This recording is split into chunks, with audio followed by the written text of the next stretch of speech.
So there's something a little bit disturbing about the anti-Israel protests going on all over the world. And that is quite simply, I think everybody knows that if Israel wasn't involved and anybody else was fighting the Hamas in Gaza, you'd be lucky if you get 200 people on the streets for any protest anywhere in the world. Russia and Chechnya, there's Muslims being slaughtered, maybe 200,000 civilians were killed, and the Russians were not taking any attempt to avoid civilian casualties. I don't know, do we have a few dozen, few hundred protests here and there? You know, even what's going on in Ukraine. We had at one point some nice lights on buildings. You won't get regular protests of more than a few dozen people. What's happening with the Uyghurs in China? What's happening when Syria was 14 million people thrown out of their homes, hundreds of thousands killed? Now, a lot of people felt bothered and upset, obviously, right? But you don't get 100,000 raging guys on the street unless the Jews are involved in the conflict. I'm sorry to put it that brutally, but that's the truth. And in fact, you don't even need there to be lots of civilian casualties. Just take in May 2021, we had organised estimated 180,000 people protesting in the streets of London because there were 250 civilians. 250 people lost their lives. Israel says 200 of them were actually Hamas fighters. The Palestinians say maybe it was only 100. So for that 150 civilians, we had 180,000 people screaming jihadi screams all over. What is it about the Jews that provokes this horrific mass, this trigger? You ask anyone there, why are you there? Oh, it's civilian casualties. What is it that will get 180,000 people to travel from all over the country? And they'll include radical communists and Corbynites and radical right-wing and radical jihadis and radicals from all over coming together. What is it that will make them come? It's Israel, because Israel's a Jewish state. And that, unfortunately, is not new. Now, you might not like what Israel's doing in the conflict, but no one can argue that Israel wasn't provoked, that it isn't at tremendous risk as a country. It's got a jihadi organization sitting on its borders that has explicitly said it wants to do it again and again and again and endanger millions of civilians. I don't think any sane person can think Israel doesn't have a moral obligation to try and go in and fight Hamas. You might not like the way it's doing it, right? But you can't compare it to China with the Uyghurs or Syria with its own citizens or Russia with the Chechnya. You can't even begin to get in the same league. And Israel's worked so hard for the last 2 weeks and successfully evacuated 1 million out of the 1.1 million civilians that Hamas has tried to use as human shields. So the worst attack and the worst things you could say about Israel possible, right, would pale compared to pretty much any conflict that's ever happened anywhere in dense urban environments. And yet those other conflicts can get a few dozen people. Israel, it's the hundreds of thousands of raging, screaming people hurling the worst possible insults, which they always do. Now, this is genocide because you've killed 20,000 Hamas fighters, or not even that number yet, a few thousand Hamas fighters, and some civilians have tragically died as well. Genocide, unbelievable, right? And that tragically has been the story of Jewish history. You see, anti-Semitism, the world's oldest and longest hatred, has almost never been people getting up there saying, we hate the Jews. It's almost always been, we want to tell you the Jews are the most immoral people on the world, right? And it can be almost anything. You know, when Jews at one point were moneylenders in Europe, why were they moneylenders? Because they were largely banned from almost every other industry, couldn't own land in large parts, couldn't be in lots of trades, and the governments wanted them to lend money because Christians couldn't do it or whatever it was, and suddenly lending money became in some parts of the world like a war crime, like a crime against humanity. You're chasing poor people for interest. This is the most horrific thing in the world, and Jews were slaughtered because of things like this. Except that when Jews stopped being the moneylenders and others took over, like Italian banking families, suddenly it's a part of economic life.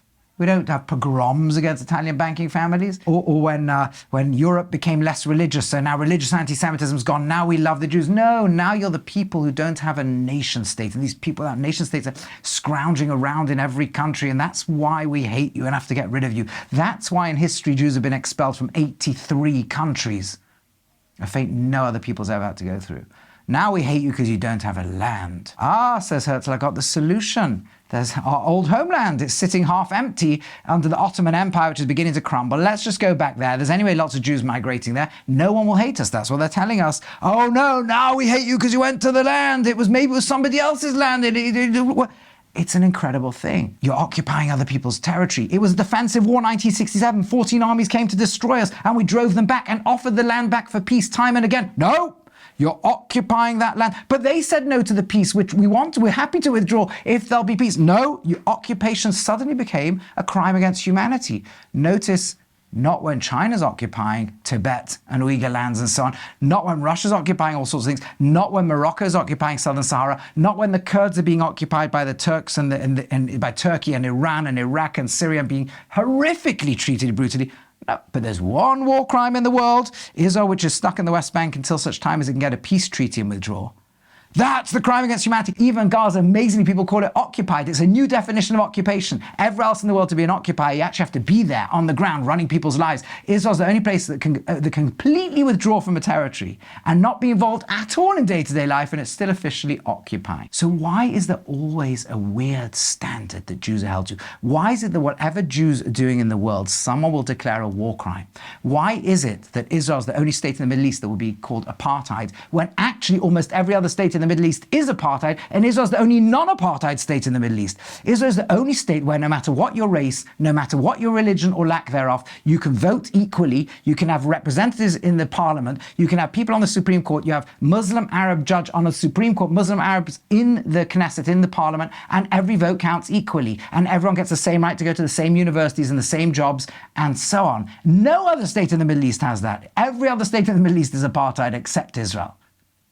And that's the one that gets labeled apartheid. So the study of anti-Semitism is complex and full of dozens of papers all over the world, but there's one common theme, and it's this, is that for some reason the darkest ideologies in the world, be them on the extreme right at the Nazi racist edges, or be they on the extreme left at the communist and anti-state and anti-Western world, they always obsess about hating the Jew. Be they the extreme anti-all religion, be they the extreme radical jihadis, they will always obsess about hating the Jew.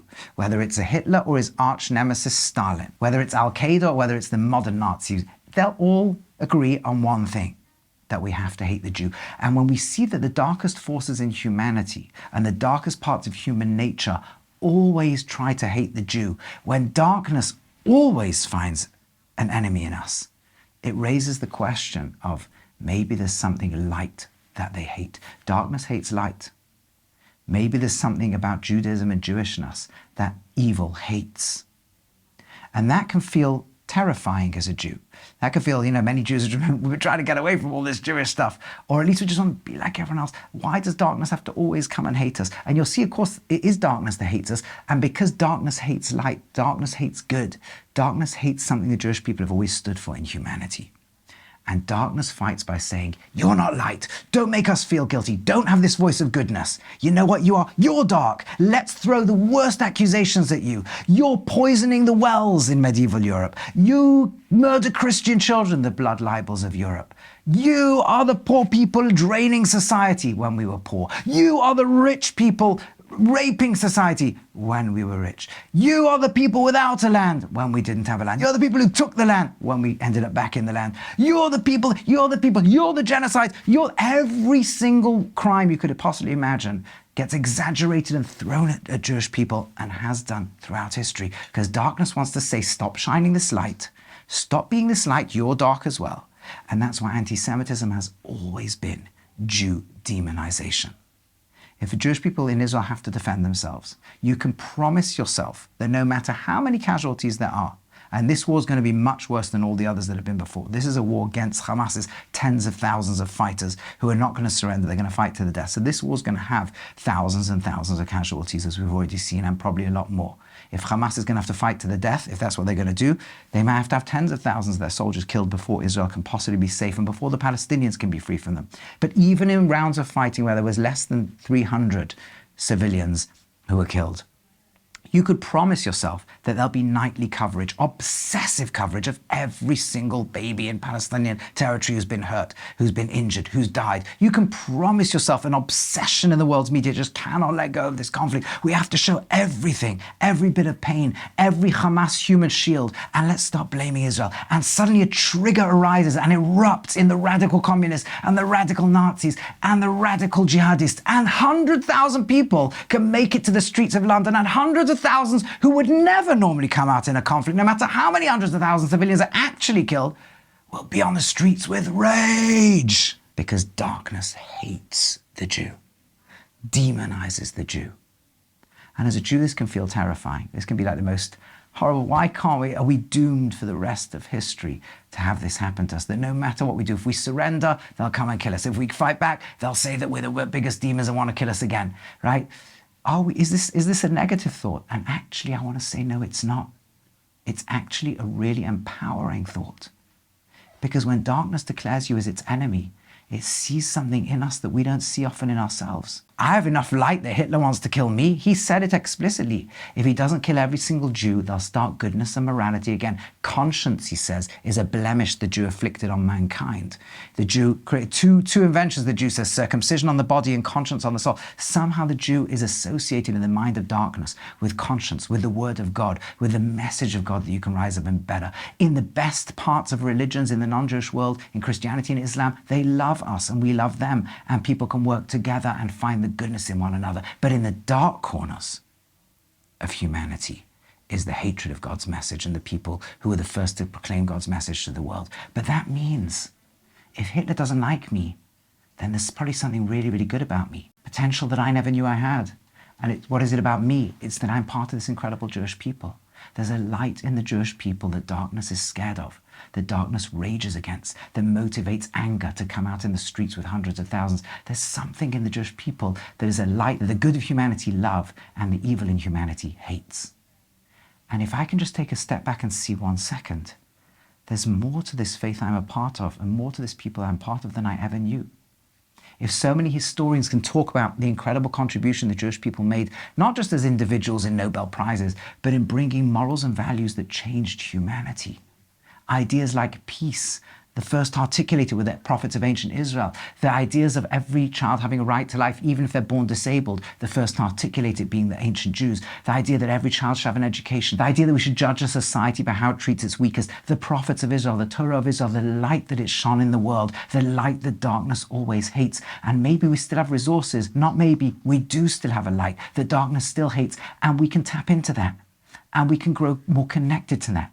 And we can become more Jewish and do more good and more light and more love. And that is the antidote to darkness. When light is shining out of a corner of a room, there's a lot of dark, and the dark wants to come and kill the light. And when the light suddenly realizes, 1 second, I have something it fears, let me shine more light, let me do more good, let me give it what it fears most of all. Let me be more human, more good, more Jewish, more connected to God's message, to the message of goodness in the world. Let's do more of that. It suddenly becomes a source of such deep pride. As my wife's grandmother and so many others who went through traumatic things like the Holocaust, she was a survivor. And as she took groups around Poland and they talked about her experience, she said, there's one thing for sure. If you made me go back again, I would choose every time to be the person in the camp. The person who arrived on a train with more than 200 relatives, who half an hour later had only 3 or 4 living relatives. The person who found her own mother's bag as she was going through the clothes and her own hair that her mother had kept on her from her young childhood. I would rather be there, she says, than be the guards of the camp, the Nazi guards with all their wonderful food and life they had around us. I would rather be the persecuted good than the true perpetrators of evil. I would rather be the ones who all the evil people shout and scream the most horrific slogans at us. And I'd rather be those people of good who darkness hates than be them marching and shrieking on the streets of London, putting horrific stuff up at social media, raging. I would rather be the Jews who are scared of what their future might be in Europe and other parts of the world. I would rather be those Israeli soldiers desperately trying to navigate these little tunnels in Gaza, trying to minimize any civilian deaths while under rain of fire from all sides. I would rather be them than be Hamas. I would rather be them than be the radical jihadis. I would rather be them and be the Nazis. I would rather be them than be all those radical evils who are throwing everything they can against us. And to be clear, as a Jewish people, we don't believe it's just Jews who are good in the world. We don't believe it's just Jews who have a world to come. There's a goodness throughout humanity. There's a place for so many nations to live together in peace and harmony, even in disagreement. And there's a hope that we all have, that as that light magnifies from all the good in the human world, and there's been so many outpourings of good, it has not just been the 100,000s that come out to scream hate. There's been so many voices of good, so many people who really care, so many people bring out light. As that light grows stronger and stronger, even in a dark and terrifying conflict, even in one where everything is a moral maze, as we just try to do what's right, try to do what's good, we pray and we will see, please God, the day when the light outshines the darkness, when those poor Palestinian civilians will be freed from Hamas and all its filth and sickness, when the greatness in Muslims and Christians and believers and non-believers and all over the world, where the light shines, where the call of God shines, that I created you all in the image of God, when the voice of peace shines, and when we can all live together and become one, a humanity that we have been dreaming for thousands of years, the humanity darkness hates, and the humanity that lies at the very soul of the Jewish people. Let's rise up to the occasion, and let's hope that through the little light we bring in this terrible, terrible time, that we'll merit to see such light and goodness when there's no more wars in the world and no more suffering and hatred, and that everything we've been dreaming of for thousands of years, everything the prophets spoke of the world living together in peace, when the wolf shall lie down with the lamb, and nation shall not lift up sword against nation, none shall they learn any more war. May we merit to see that speedily in our days, and in the meantime, where we be so proud to be the people of light, the people that darkness hate, the great traditions of the Jewish people.